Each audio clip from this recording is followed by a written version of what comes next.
Okay, so as you can tell by the title, I am going through every single topwater bait I own. Okay, so y'all know my little table thing, right? I'll turn it around and I'll show it to you. So y'all know my little table, right? I have so many baits that they're not only stacked on top of each other, but they're also some over here. Now there's only two over here, but I've got so many that most of them couldn't fit just on this one little spot. I had to stack some behind the camera and beside me. So I added it up, and I have, let me grab my phone because I wrote them all down on my phone. I have 11 frogs, 12 walking spook style baits, 4 whopper ploppers, 4 normal poppers, and 2 prop baits. So when I talk about frogs, I'm not just saying frog style baits, I'm also talking about the duck, the sunfish, the shad, and all that. Hollow body baits, basically. So I added it all together, and I have a total. Now, this is not counting wake baits because I only have one, and it's not really a wake bait; it's more of like a crankbait. And it's also not counting buzz baits because buzz baits aren't really topwater, as in the fact that you can't stop them and let they float. So I have a total of 33 topwater baits, and I am going to go through every single one and show them to you guys. So first we're going to go with the ones I have the least of, and then we're going to go to the ones I have the most of. So I have 2 prop baits. These are the only 2 prop baits I own. One is a H2O Express double prop. I don't know the color. I think it's called Clear IU color. It's got a little feather treble. Next, I have literally this is the bass lure that got me into bass fishing. This bait right here, this exact bait, was the first lure I ever tied on myself. Oh, thought I seen something outside. It was just a bird. This was the first bass lure I ever tied on myself. This was the first bass lure I ever used and caught bass with. This was the thing that got me started into bass fishing. And it's that thing right there. Black and white Heddon topwater torpedo. This is the tiny one. This is not the big one. This is not the micro one. This is the medium-sized one. It's called the tiny torpedo, but it's not the smallest one. This bait right here has not only caught me probably at least 100 fish, but it literally is the reason that I own all these baits. It literally is. Like, if I have never used this bait, if I never used it, I wouldn't own any of these. And I have 33 of them. So, thanks to that bait, because that bait there started all this. So, next we're going to go ahead and talk about poppers. We're going to start with the cheapest ones first in this category because I do have a little bit more expensive ones. The cheapest one was this one right here. This one here is a Foxy Shad colored Rebel Popper. You can tell it's a Rebel by just the design. It looks a little bit different than all other poppers. Got a feather treble. Looks like a really good little bluegill imitator. It's got rattles as well. Next is this right here. Now, these are not one of my favorite baits, but these are actually one of the other baits that got me into bass fishing. The first 2 baits I ever owned, my dad gave them to me, and it was a bait like this, but it was an older version, and that Heddon topwater torpedo right there is a hoolie popper. Now, hoolie poppers are known for catching fish for a long, long time. But, I've kind of thrown this to the side, started throwing, the Strike King popper, the Whopper plopper, frogs. I think I'm going to have to do kind of an old school lure challenge. Maybe grab one of my dad's jitterbugs or go to Walmart and buy one. I know my dad, he's got this old antique jitterbug. It's huge. It looks like it's huge. And I might have to steal that from him and do like an old school lure challenge this summer. That'd be pretty cool. But this old hoolie popper, I'm pretty sure he still actually has the original hoolie popper that I used to have. I'm pretty sure I ended up giving it back to him.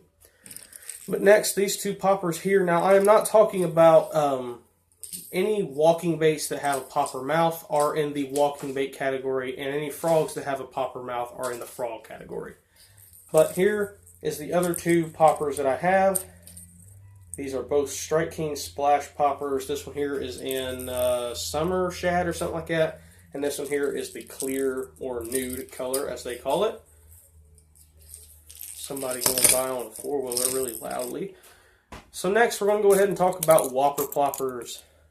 Whopper Ploppers are really good baits. I actually bought my dad one a while back for an early Father's Day gift. I actually bought him one of the 90 size in the Loon.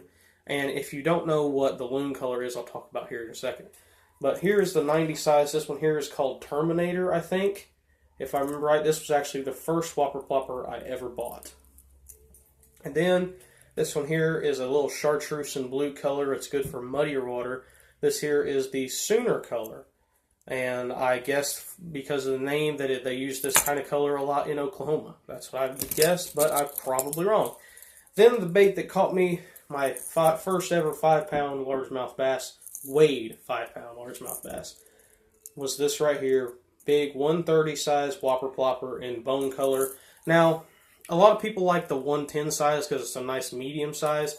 But the problem is the 110 are more expensive than the 130. So why buy something that is more expensive and just a size smaller when you can just go big or go home and be a little bit cheaper?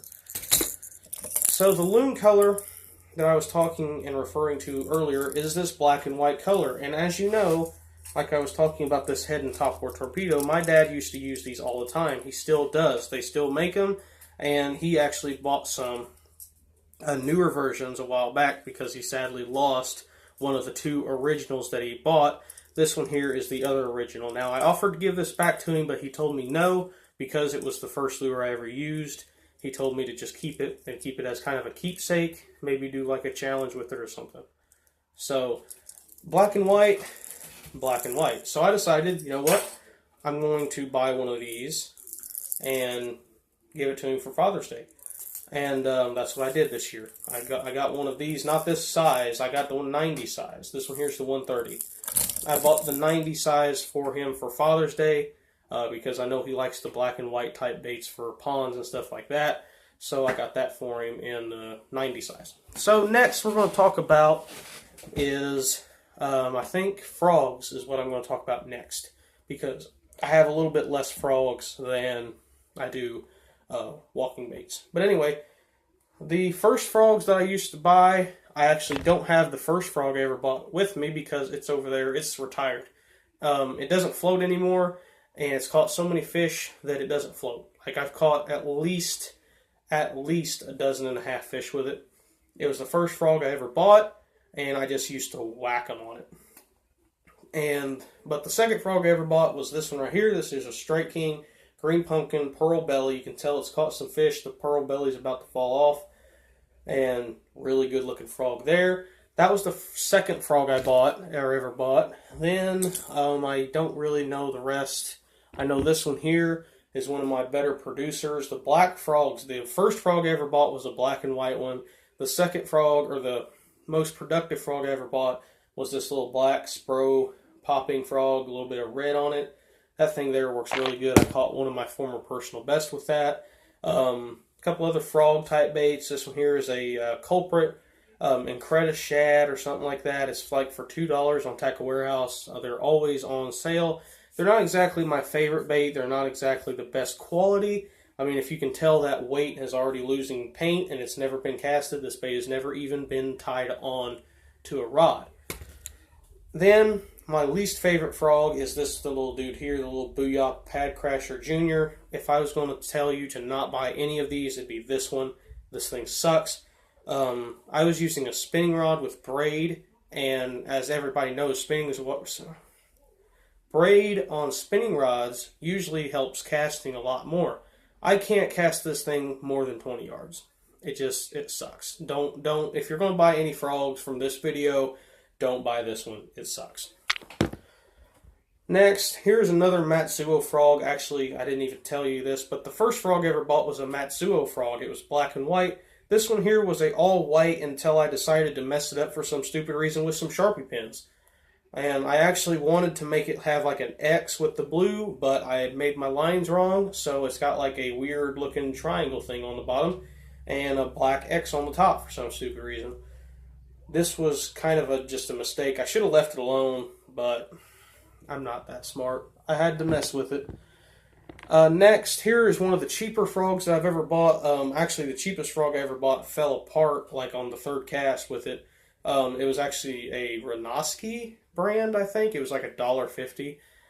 It was a pretty good sized frog, but when I cast it and it got some grass on it, which you know that's not supposed to happen. But it got some grass on the hooks, so I went up there and I pulled the grass off, and it actually just fell apart. Like the hooks came out of it and everything else. So this one here would be the second cheapest frog. This here is like a snag proof or something like that. It's got like the same material as the Hoolie Popper does for a tail, and it's a nice little compact design.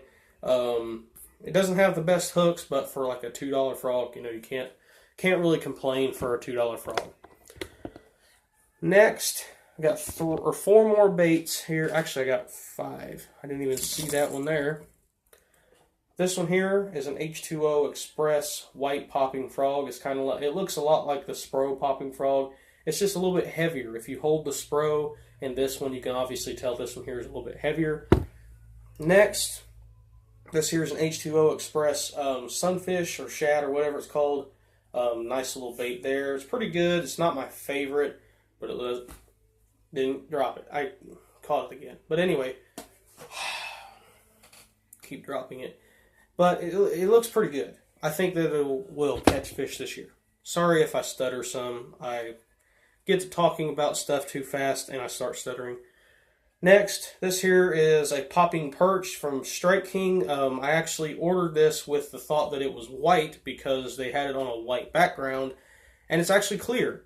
It's clear with white spots. And it looks pretty good in the water. I'm honestly shocked that I never caught a fish on it. I actually bought it back in like later last year, during the summer, but I never actually had a blow up or anything on this, which was odd.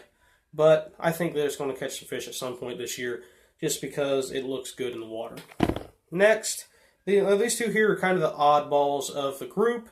I also have a live target mouse, but it doesn't work. I only caught like 3 fish with it, and now it doesn't float. Don't buy those either. But these here are kind of the two oddballs of what I still use. This here is a prop fish made by Lunker Hunt. Looks pretty good in the water. I think it should catch some pretty good fish. Good fish this year. Yeah. Next is the Lunker. Wait, what company makes this? Savage Gear. This is the Savage Gear Duck, or Fruck, as they call it. But yeah, I got it in mallard pattern just because, if you're going to get a duck lure, at least get it in duck color. So, next and finally, in our final category, we're going to talk about walking baits. And we're going to talk about the smallest ones all the way up to the biggest ones. So the smallest one I own is this little dude right here. Now this thing is not my favorite. Honestly, I don't think it's ever even touched the water, but I have used my dad's one that he had, because one of my rods that I had this thing on, or I had something else on, the line was all tangled up. So I ended up just grabbing my dad's fishing pole and using this that was already on it. And it's not my favorite, but I mean, it looks good. It looks like it should catch fish, but I haven't caught nothing on it. So next, my other smallest walking bait is, put a whole bunch of treble hook baits in a pile and try to grab one from the middle. Michael, that's smart. Next is the Hedden Zura Puppy. Now this is a really cool bait because it's small and it is very efficient when it walks. You don't have to put much effort into it. If you're trying to learn how to walk the dog with a bait, buy one of these because they are not too expensive and they walk super good. They walk true. They don't walk, and then skitter off the other way. They don't do that. They just walk really good, and I've had some pretty good explosions on this thing. They do catch good fish. So next, some of my other smaller ones. This one here is a Storm. What are these called? Does it have a name on it? I can't remember the name. Chug Bug, that's what it's called. A Storm Chug Bug. I don't really care for this thing because it does neither chug or walk very well. It honestly is about like a a long popper that doesn't even pop. It's not my favorite, but you know, I know there's some people that love these things. So anyway, next I got a couple baits that are, I think they're all the same size. So I'll just show you guys them in order from when I bought them. This one here was one of the first spook style baits I ever bought. These were actually not even bought by myself. These were actually gifted to me for Christmas. And this was Christmas, like I think it was my first Christmas of me being a bass fisherman. And these were actually one of the first walking baits I ever owned. That there is a Florida bass colored heading, what's it called? One knocker spook. Then this one here, it's a nice looking color, right? It looks good, looks like it would work awesome. It sucks. This is an H2O Express little walking bait. This thing sucks. It does not walk. It doesn't do anything. It basically just sits in the water, and when you twitch it, it just goes. It doesn't do anything. So stay away from this one as well. But, I mean, it was only like $2, so I guess I can't complain too much. Then this one here. This here is a Strike King Sexy Dog Jr. This thing here looks really good in the water. I think I've caught one fish on it. Pretty decent bait. I like the bigger size though, just my opinion, and I'll talk about those here in a second. Next would be, oh, just about dropped it. This next baits, or these two next baits, are actually Matsuo brand, and they are walking baits, but they have a big cupped mouth. And they're pretty cool because they both have tungsten rattles. They don't have like little BBs or anything, so they give a little bit different sound. So they have a little bit different sound than other baits, and honestly, I haven't found anything significant about that. I honestly don't think that the fish care, but you know, whatever. So next is the other first walking bait I ever bought, which was gifted to me for Christmas, and this is a baby bass colored Heddon Super Spook, the original Super Spook. This thing works really good. I've caught, actually, one of my first casts with this bait, I actually caught a bass that was exactly the same length as the bait, because I held it up, and we had a picture for a long time of it, but I don't know whatever happened to it. I think it just kind of got deleted over time. But I actually held a bass up, and from the tip of the bass's nose to the tip of its tail, it was exactly as long as this bait. It was exactly as long as this bait. It was hilarious because I hooked him, and I just had one treble hook right here. And I don't know how in the world I ended up catching him, because I was sitting there working the bait, and suddenly the bait just started acting funny. It didn't even explode on it or nothing. It just started acting funny. So I reeled it in. There's a little bitty bass on top of it. So that was kind of funny. Next, these are the final topwater baits that we are going to talk about today. We've talked about so many, but these here are the last two, and these here are the Strike King Sexy Dogs. I own one in Clearwater Minnow, which I have yet to really try out that much yet. I know it's going to catch fish, but my favorite overall walking bait, actually, you know what? I just realized something. There's still a bait right here that we have yet to talk about. We're going to talk about it next. But as you can tell by the teeth marks on this thing's got some mean looking teeth marks on it. This thing crushes the bass, and it just catches them everywhere. I've caught them from lakes to ponds to really high pressured lakes, all the way to gravel pits. I've had some of the biggest explosions on this bait in a gravel pit, and this thing does catch big fish. So next, this bait here is actually a musky bait. Now, I know there's some people that watch my channel, like Musky Hans and some other people, that do fish for muskies, and I don't really know if this is a very popular brand of musky bait, but it's called Leviathan Lures.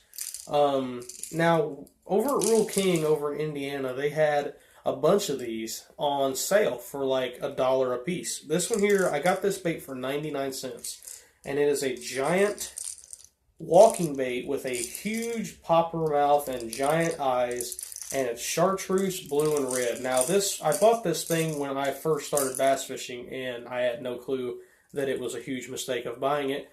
But the hooks on it were crap. Like, literally, the hooks broke without ever making a cast. So I replaced the hooks, one with a bleeder hook, which is just a red hook, and then one with just a normal gray, I think it was Eagle Claw hook. But yeah, this is actually a musky bait because I Googled these and found out that they were a musky bait, and I had no clue. I was trying to use it for bass in ponds. But yeah, so I hope y'all liked this video. If you did, make sure you smash the like button. I sat over here for like half an hour trying to figure out a good video to make. I went out there to the pond and tried to do a survival type challenge where I had to find worms to use for bait. I found worms to use for bait and caught 2 bluegill, but the camera wasn't on for either one because I was too stupid to realize that it was turned off. So yeah, that didn't work out. I still need to re-rig my fly rod because the main, or the leader line decided to break with only that much from the knot to the main line. So I have to redo that. So yeah, I didn't get to catch anything other than 2 bluegill off camera. So yeah, thanks for watching. I was honestly just trying to come up with something to make, and I just realized, hey, I have a lot of topwater baits, so why not do a video on all of them? So this was every single topwater bait I own.